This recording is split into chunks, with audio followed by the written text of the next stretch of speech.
targeted by society, targeted by her looks, targeted by her reputation, targeted by the disrespect that they've shown to the WNBA. There's a huge target on this kid's back. I thought Cameron Brink said something really smart. She said, no, they're expecting this rookie class to be perfect. This rookie class isn't even one of the best rookie classes in the last 10 years.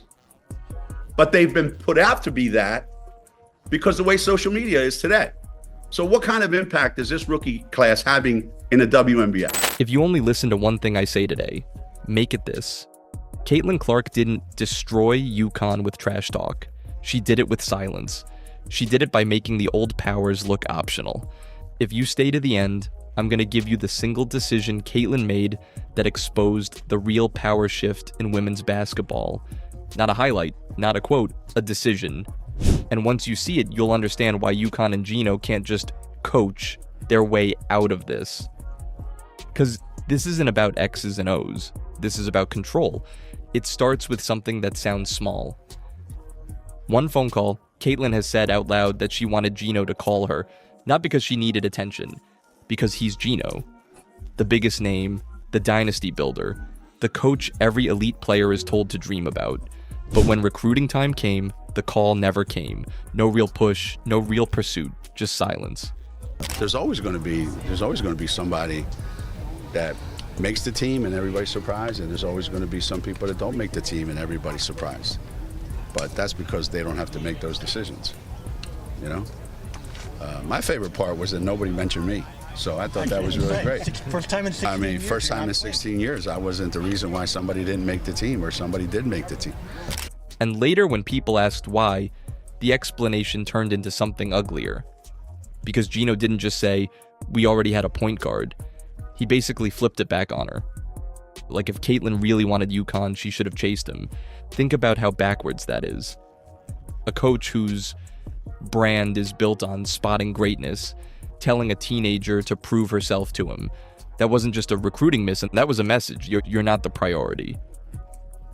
Caitlin didn't do the loud thing. She didn't whine, and she didn't campaign, she didn't drag anyone online. She did the dangerous thing instead. She remembered, and therefore she went to Iowa. No dynasty protection, no automatic national narrative. No UConn stamp that makes the media treat you like royalty before you earn it. Just a program that handed her the keys and said, go. And what happened next is the part people still don't want to say out loud. She didn't just become a great player. She became the center of gravity. Those deep threes weren't just highlights. They were receipts. Every viral clip was proof that the sport could explode without the old gatekeepers. Packed arenas weren't a fluke. They were a warning.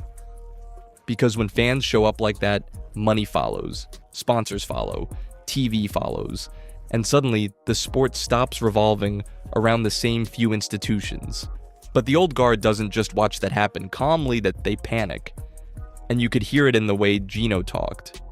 At first it was subtle. A little praise, a little minimizing, a little, she plays like she's messing around. A little, people have no context.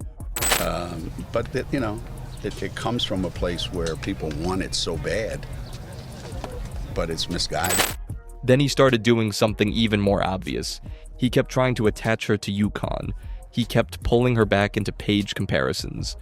Like if he couldn't own Caitlin, he could at least frame her as an extension of the world he built. But it didn't stick. Because Caitlin wasn't borrowing attention. She was creating it. Then came the moment where the mask slipped. On a big platform, Geno went after the fans. Not the defense, not the shot selection, the fans. He called them delusional. He said they were unknowledgeable and even stupid.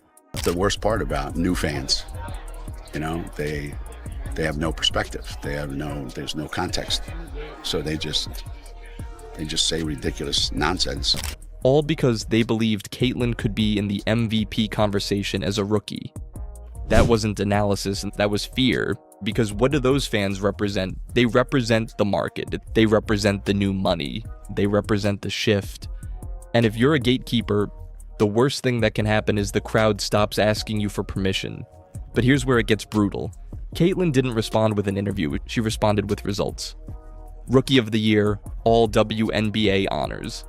and MVP votes that proved the hype wasn't some fantasy.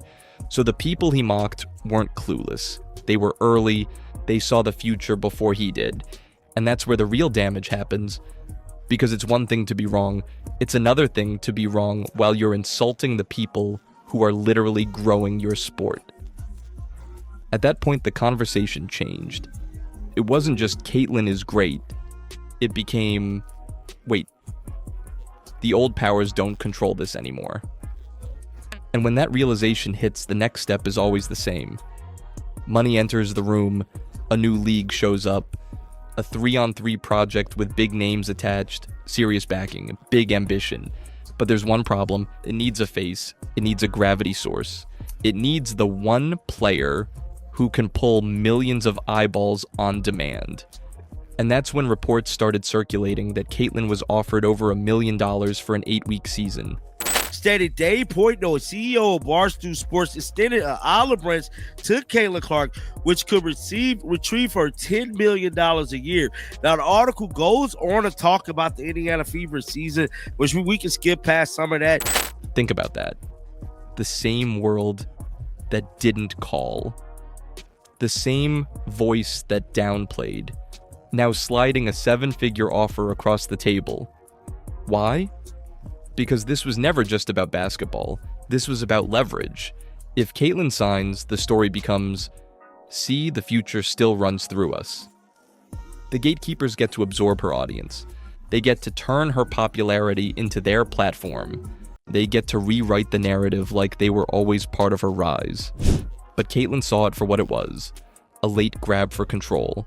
A rescue rope. A way to reclaim the spotlight. And here comes the payoff I promised. The moment that should scare every Dynasty program watching. She said no long statement, no public war, and no victory lap. Just refusal. And that single word is why people say millions. Because when the biggest star in the sport turns down your 7-figure offer, it changes the perception instantly. It tells sponsors she's not for sale. It tells fans she doesn't need the old structure. It tells every recruit watching that the Dynasty route is not the only path. And for UConn, that is the real fear. Not losing one player, losing the pipeline.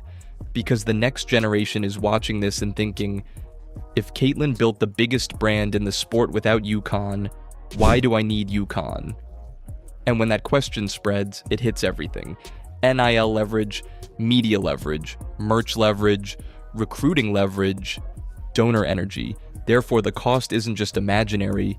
The cost is the money and attention that could have flowed through the old empire, now flowing somewhere else. And here's the darkest part. This won't be the last time. Caitlyn didn't just win games.